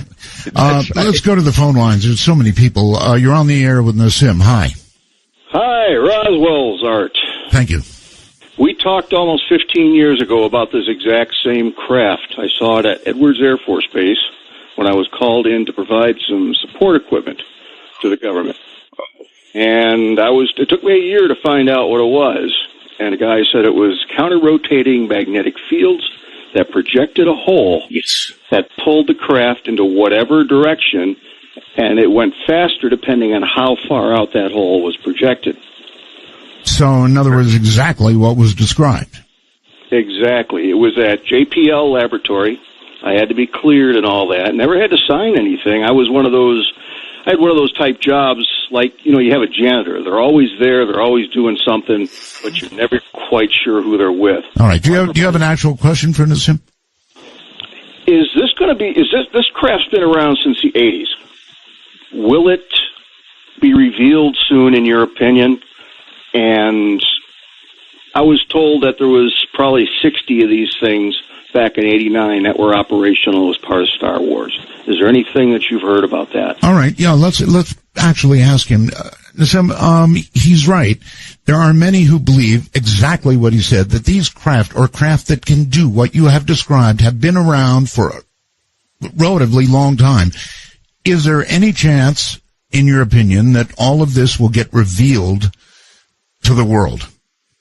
Yeah, I think so. I think that, many of these experiments that have been done in, behind the scene, what's typically described as black budgets in the military-industrial complex, even since the second scene, what's typically described as black budgets in the military-industrial complex, even since the Second World War and so on. I think that now it's emerging in the population, and it will become available. It will become revealed that and how to interact with the vacuum to produce energy and so on. These things are about to emerge, and it's going to change our world. It's going to rock our world, like at a very fundamental level. I don't often say this. People have been saying it for years, and I've heard it, but I actually think our world is about to get rocked. I've got this impending feeling that I've come on the air at the right time because something really big is getting ready to happen, and I'll leave it at that. Matthew, you're on the air. Hello, Art. So Hi. Happy to have you back on the air. Thank you so much. I was wondering about the potential using this technology, this wormhole technology, theoretically, would it be feasible, say, to activate a wormhole in the Yellowstone caldera and have the other end, say, on the moon? And we could terraform the moon by moving the caldera to the moon? Shifting real estate, huh? I don't know. That's pretty wild. Nassim, you want to answer it? I never thought of it that way, but I would say probably yes, correct. We could move massive amount of material across wormholes to wherever we want it. And it would be very effective in terraforming and so on. Bringing in water. I mean, we could theoretically take a planet that looks like Mars or the moon, and bring water, produce atmospheres. Sure. I mean, literally, when you have control over gravity, you can do really incredible things. And again, it's your view that we are going to need something like this because we're going to have a dire need to be off the planet in mass at some point.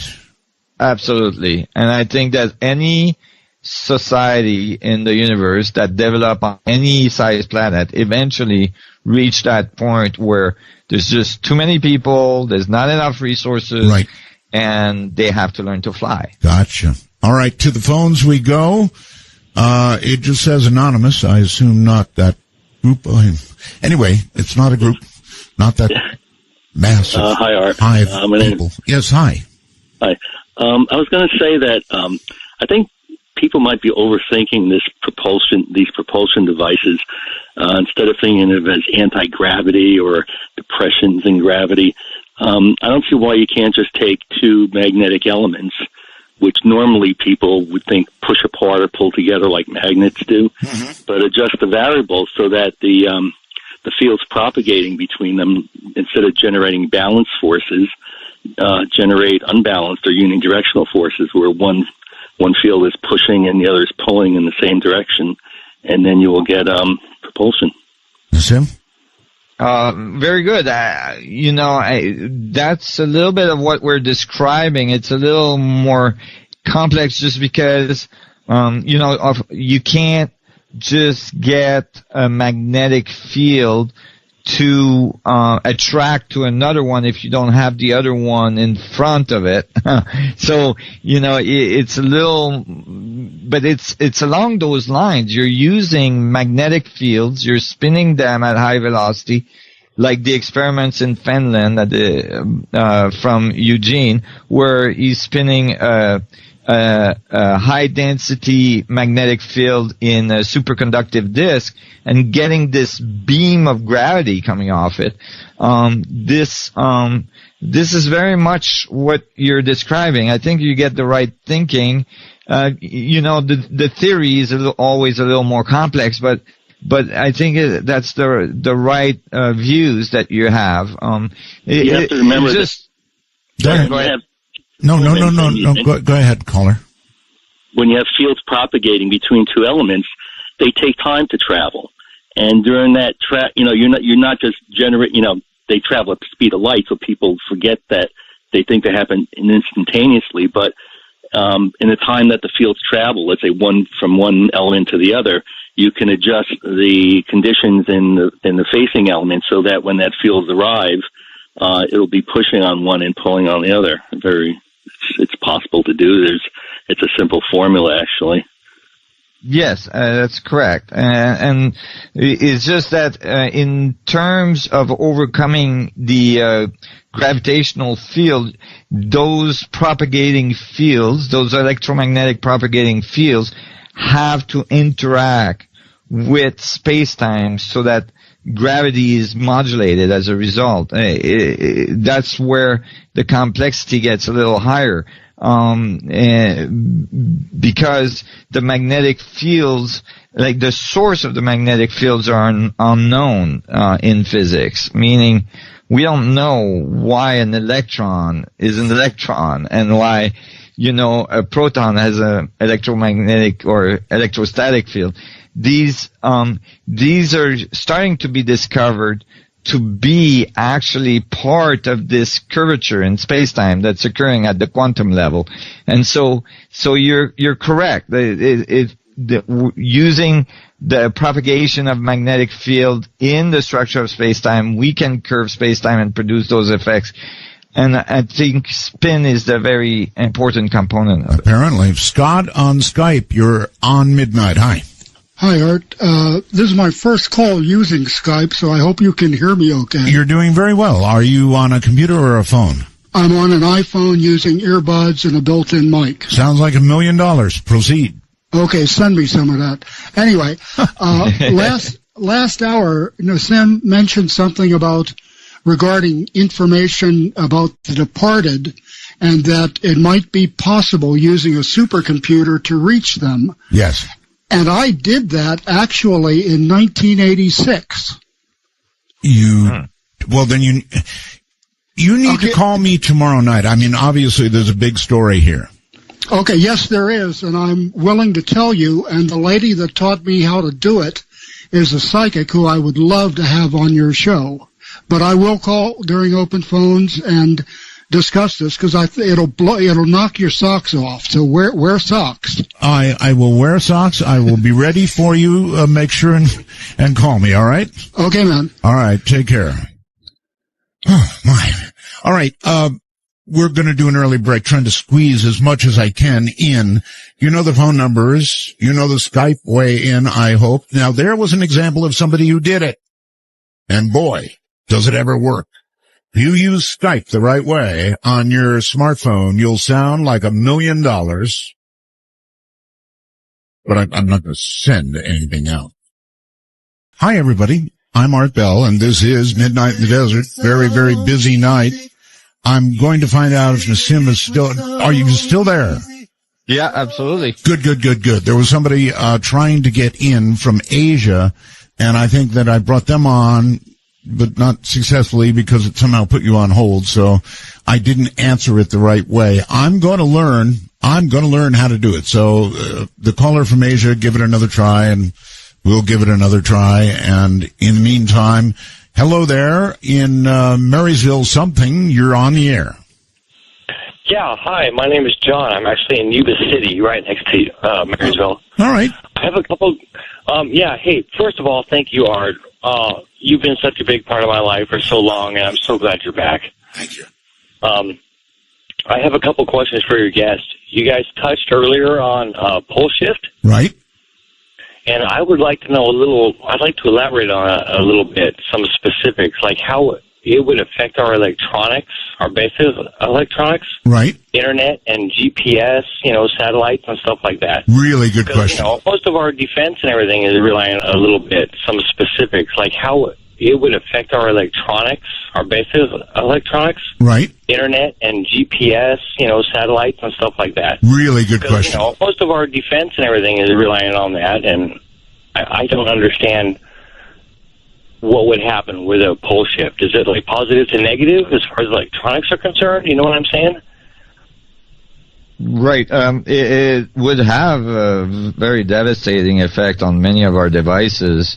Already the fact that the poles are drifting is, running havoc with some of the navigation systems for airplanes. They have to readjust the coordinates for landing strips and so on because of the change. Actually, that happened down in Florida. They had to actually reorient runways or something. It was a big mess down there because of it. That's right. Because of the pole drifting. Yes. So it really could produce some very big challenges on our planet if the pole shift happened in a very sudden way, especially. If it's more gradual, we may be able to adjust some of our technologies. But as we were discussing earlier, if it dropped dramatically in strength, it would be a big problem in terms of the radiation we receive both from the galactic cosmic rays and from our sun. So it, Go ahead. Go ahead, caller. No, I'm sorry. I thought that our magnetic field is decreasing now, and that's an indication of pole shift. Is that correct? That's correct. It is decreasing, or it has been seen would to it be stronger? It will rebuild itself? It will, yes, it's assumed that it would rebuild after the flip, as we can see from the records in the lava. And we do see from the records in the lava, like, spotting, and we see various weakening of the field prior to the pole shifts. So all these things are precursors. Seems to me it's the devil in the details of the flip that we need to know about. Yeah, exactly. It's not so well known because, of course, we don't have any records of any technological civilizations undergoing a pole shift. So we don't know exactly what it will do and how exactly it's going to do it. I mean, here's a question for you, one that you haven't addressed yet, Nassim, and it's how quickly or how long might it take for the flip to actually occur? Maybe this question you can't answer. I mean, is it overnight? Is it like, oh my God, it just flipped? Or is it over 100 years or 1,000? Well, that's the thing. It was first believed that it would take hundreds of years. Yes. And then some of the latest data is showing no, it can happen very, very quickly in a matter of a few days. So, you know, it can be very rapid. Okay. All right, caller, does that answer? Yeah, that was awesome. I do have one other quick question. He mentioned earlier that NASA was working on creating a wormhole. Some guys at NASA were I'm not sure he said that. I don't know. I don't think he said that. He also mentioned... I don't think he said that. No, I don't think he said they're working on making a wormhole. He said they were working on a drive, I believe. Warp drive. A warp drive, right. Yes. Yeah, exactly. Sonny White and his team are working on using those fluctuations at the quantum level to energize a drive that would produce warping of space-time, which can lead to wormholes. If NASA starts to make a wormhole, you'll let us know right away, won't you? Yes, I'll give you a call. All right. Very quickly on Skype, Ra, I believe it is. You're on the air. Hey, thanks. I really appreciate it. I just have a quick question for Nassim about time travel, because I know you guys were talking about it earlier, and I find that very interesting. So do I. How do you feel about like the butterfly effect and, you know, the ripple effect and paradoxes and stuff like that? Because it seems to make time travel really complicated. Because if you go back in time, you know, eventually in the future someone would go back in time. Would it mess up the current timeline, or does time fix itself? Well, that's a really good question. There's a lot of questions, actually. The butterfly effect was asked about. Yeah. All right, let him answer. What about the butterfly effect? In other words, well, explain what the butterfly effect is. Well, the idea that if you went back in time and killed your grandpa, would you be there to, you know, kill him in the first place? Yeah, that's a big paradox. The butterfly effect is like, well, if for example you went back and you made some wind, right? Wind, a little bit of wind. It might, in the future, cause a full-blown typhoon that kills millions. That's right. Right? Right. The butterfly effect is that a small change could create a very large change eventually. Yes. And, you know, directly related to the butterfly effect, I think there's something that's misunderstood about that, and is that, you know, for instance, the idea that and that's why it's called that way, like that a butterfly in Africa could bat its wing and all of a sudden eventually produce a hurricane in Florida. There's scale relationships in the universe that are very fundamental to the way the universe functions, according to what I found. And these scales have to do with the impact of things on other things. Like, for instance, our Earth has very little impact on the sun. It doesn't even look like a grain of sand beside the sun. It's very, very teeny. The sun can have a very large impact on the earth, though. And so the same for the butterfly, meaning that, like, if the butterfly bats its wing, the probability of that eventually producing a hurricane are extremely, extremely low. Right. It would take millions and millions of butterflies batting their wings all at the same time, and then maybe the probability would go up a little bit. So, all right. Well, let's talk about the granddad thing. You go back and you kill somebody in your lineage, your grandfather, whatever. Mm-hmm. That's just impossible, right? Because you would blink out. It would be when the moment the bullet hit and he died, you wouldn't exist, or what? Right. Well, this is assuming that all these timelines are singular and linear. But actually, if the timelines are parallel to each other, you will not necessarily experience that in the reality that you're in. Meaning, if you go back in time, you might be back in time in a universe that may not be the one that you're experiencing right now.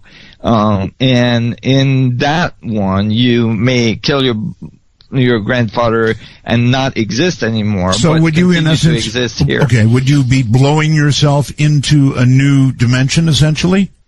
Right. You'd be experiencing a different universe. Okay, caller, does that answer it?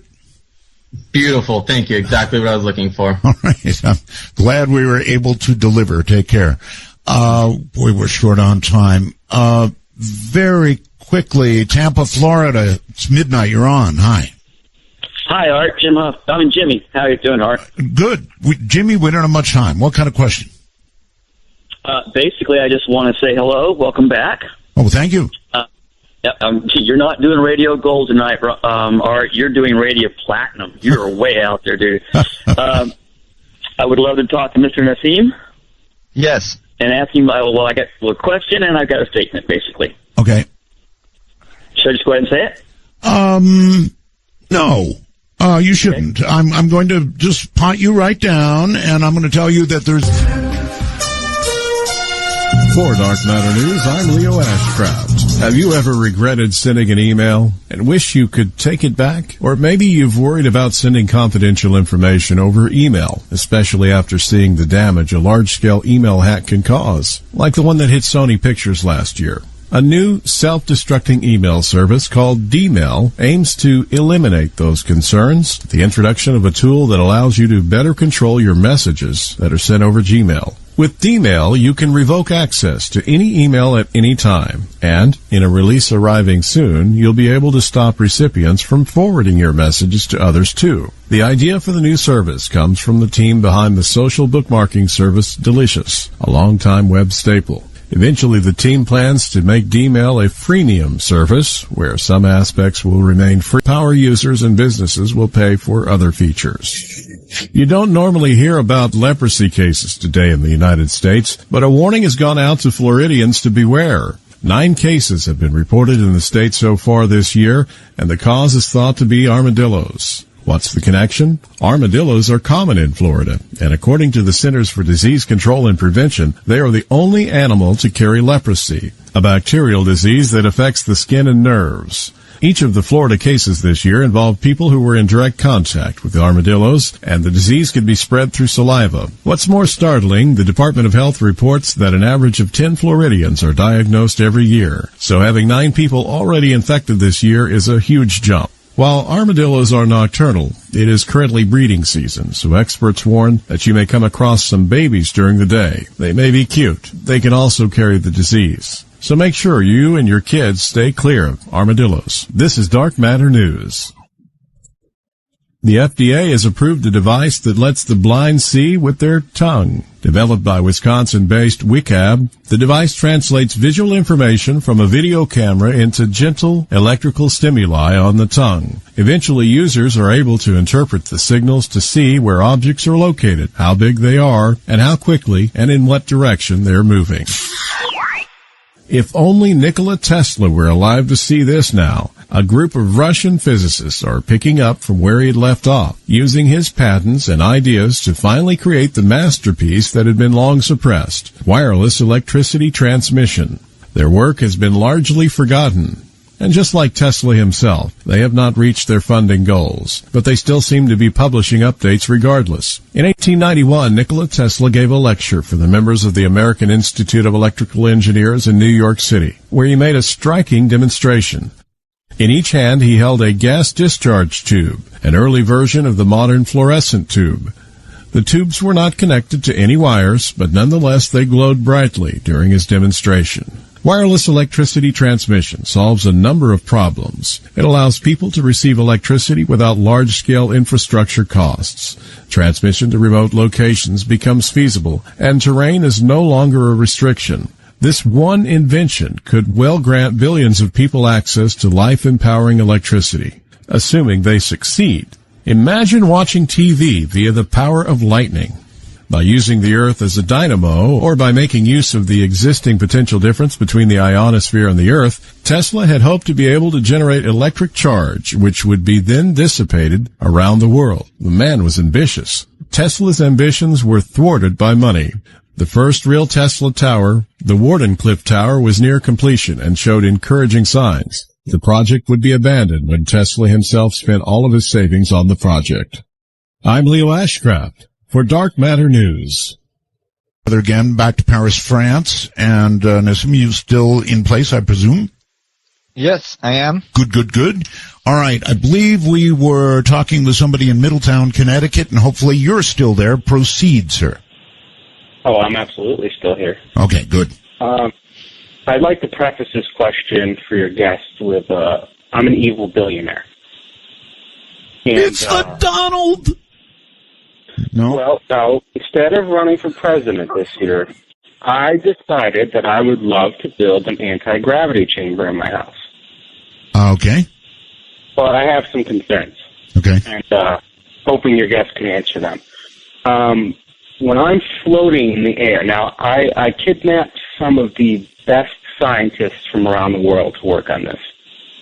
But they seem to not be able to answer the question of fire. Will I be able to smoke my marijuana as I float? Because if I can't float to a bag of Cheetos, I don't want to do it. Well, that probably leads to the question. One way to travel would be to, modulate gravity, and this guy obviously travels a different way.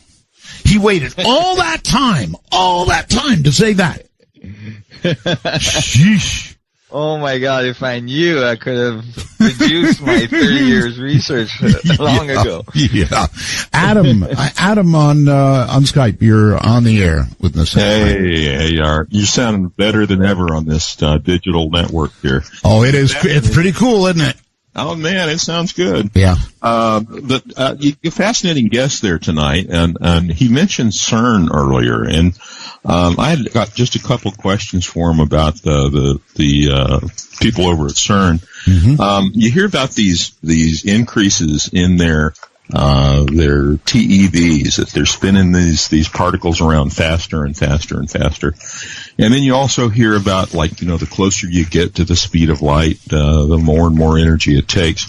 And I just thought it would be interesting from a practical standpoint. When they go from 6.5 to 13 TeV, which is, I guess a little over double, or at double, they don't, I guess it's not linear as far as increasing the speed of these particles over there. Are they getting close to a point where there's a really diminishing return because of putting so much more energy in, but not getting that much closer to the speed of light? Is that a concern for them? And the second part of that CERN question was, is it really anything to worry about a black hole being created out of the research over at CERN that just gobbles up the planet? Well, as I was saying earlier, actually, there is an outside possibility in the mathematics that could occur, and that's what has created so much concern in some of the scientific community and the public. Absolutely, more energy you're putting into those things, there is a diminishing return as you get closer and closer to the speed of light. And, there's more and more, time variations that are occurring. It gets very complex and it demands a lot of energy. And at the end of the day, and there's other physicists that would agree with this, the whole concept of smashing particles together to figure out how they work may not be a completely valid concept.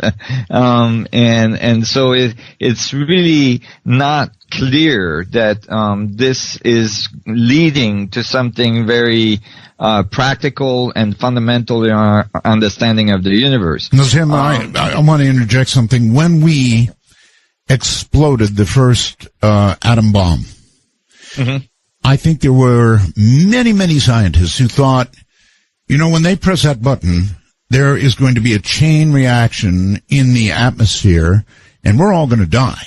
Now, I'm not saying that everybody thought that, but many, many legitimate scientists thought that.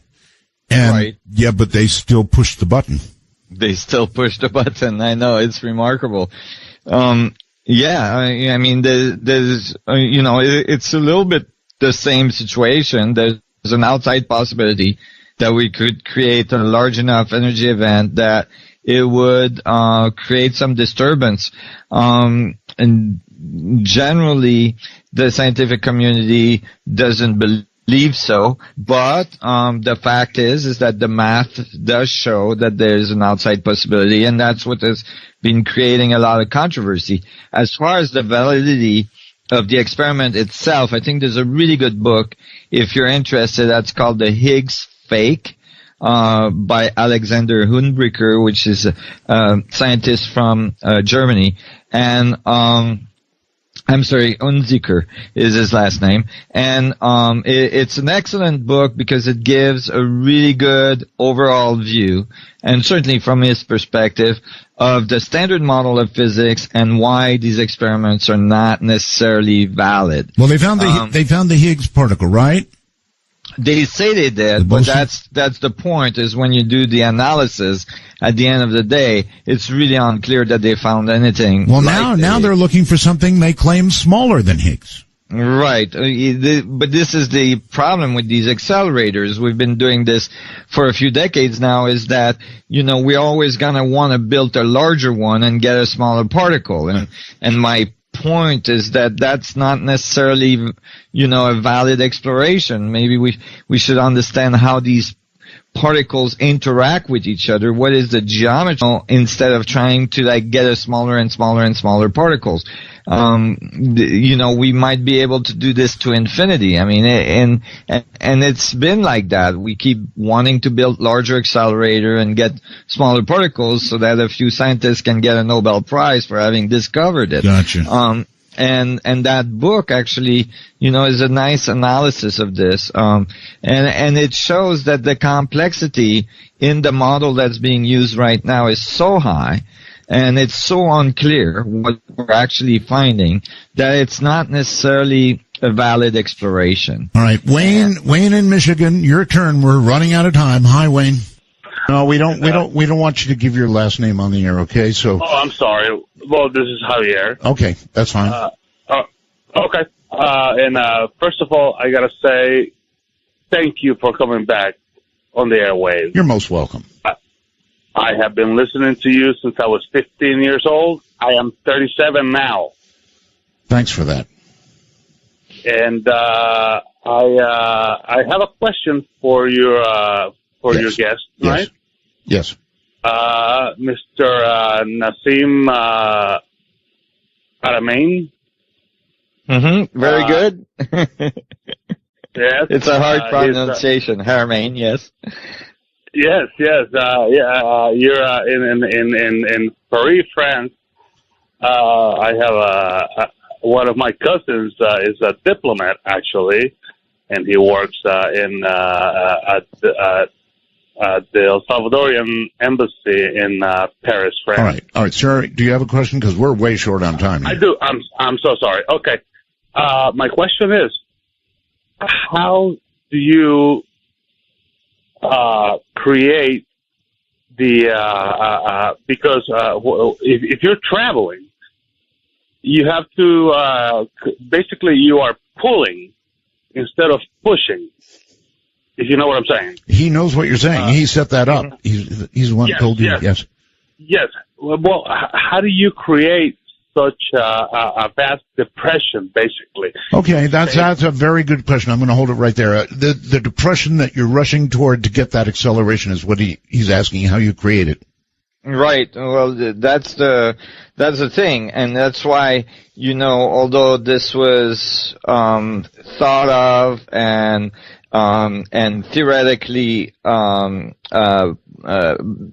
as a possibility, it always was thought that it would take so much energy to create such a depression.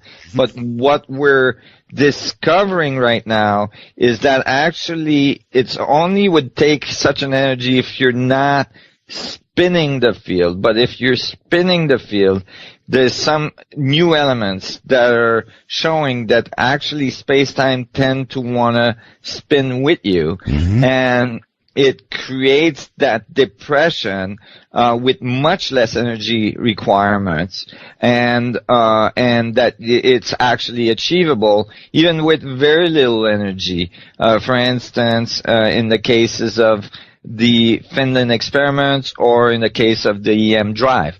So actually making this depression may not be that hard, and in fact, from what I found, that this kind of depression are being created naturally by our universe, and that's what actually produces everything we see, the material world we see. Well, there are little vortices, depression in space-time that we call atoms. Maybe it will teach us, lead the way, as it were. Mike on Skype, you're on.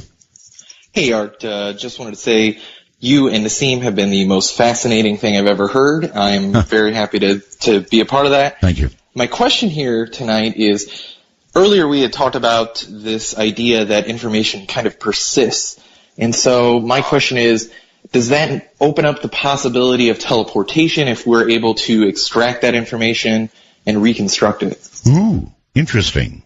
Very good. Absolutely. It does do that. It does predict that this kind of stuff can happen, and it has been somewhat achieved by various experiments, some in Australia, the Sydney universities, where they were able to teleport photons of a laser beam and so on. So it actually is in the works as well. This beam me up Scuddy thing could be a possibility, absolutely. And as well, you know what? Art, some caller earlier, we were talking about psychic phenomena and so on. This new view of the universe where there's this field of information that connects us all of a sudden, starts to explain phenomena that have been in the folklore for hundreds of years, mm-hmm. about people being able to remote view places they've never been at, yes. And all these things, remote healing, all this stuff. It starts to make sense. It starts to connect the dots. Universe. It connects the dots. Right. Exactly. Mike, does that answer it? It absolutely does. Thank you, guys. Nassim, I'm going to go download your paper tonight and just tear into it. Thank you. All right. Thank you very much. Good on you. Nassim, let me ask you, do you have a website? Do you have, I understand you teach some kind of online course. Tell us what you can about this while we have time. Yes, well, we have a website called resonance.is, resonant is. People can go there and download my papers. There's all sorts of information. Actually, what's really cool to read is the articles that we publish there. So if you go to the news and frequently asked questions, you can get on our articles list. And actually, we just published an article on the EM drive and all this stuff. And as well, we have an online academy with a very extensive course that gives all of the details of the theory, what it means, how it applies to our lives. And, and every month I go online and I answer all the questions that people have that are taking the course. And so there's all sorts of ways people can participate. They can become a member of our foundation, nonprofit foundation, research foundation, and get updates on what we're doing and all this. So resonance.is is our website. What a neat URL, resonance.is. Yeah. On the phone, hello there, you're on Midnight. Hello? Yes, hi. Hi, Art. Yes. Hi, Art. Oh man, this is wonderful to talk to you. Well, thank you. Absolutely wonderful. Real quick, I think we're missing the big point here that he's trying to tell us, and that it has to do with spin. And I think that the theory of everything is going to come down to this idea of spin, because if you look at our solar system, if you look at our planets, if you look at even molecules and atoms, I believe that the very protons and electrons and everything like that even spin. I don't think that we missed it at all. I think that he laid it out very well earlier. I don't think we missed it. I'm saying that he was talking about the idea that he's trying to figure out an equation for the theory of everything. Oh, I see. Yes. And I think that that spin, this concept of spin, may that the equation that he's looking for may be in this idea. And just real quick, I even think that the Big Bang has this expansion, but I also think that it's also spins. I think that the Big Bang also has a spin to it, and not just an expansion, and that the universe itself is actually spinning. I think you're absolutely right. We are so out of time. One last call, maybe. Cedar Rapids, very quickly. You're on Midnight. Hi. Hi. Good. Go. My name is Brett. I'm in Cedar Rapids. Okay, and you have a question. For the guest, about waves. Particles, we all know about particles and atoms and whatnot, and is there a way that there could be waves that would create the particles? Yeah, very good. Absolutely. In fact, particles may be waves in the structure of space-time. As I was describing, basically a particle is not like a billiard ball. It's a field that's being generated in the structure of space-time itself. And that field is being generated because it's a little vortex. You can think of it as a little eddy in the structure of the vacuum at the quantum level. And this is how I solve those equations. So absolutely, these particles appears as particles, but they're actually little waveforms in the structure of space-time. That's it. We're out of time. My friend, it has been an honor to have you on the program. You've been amazing, and we're going to have you back again. Art, it's my honor, and thank you so much for having me. And, gee, tough it out there in Paris, huh? Thank you. Take care. That's it, folks. We're out of time, but boy, what a program, huh? From the high desert and the great American Southwest. Have a good night, all.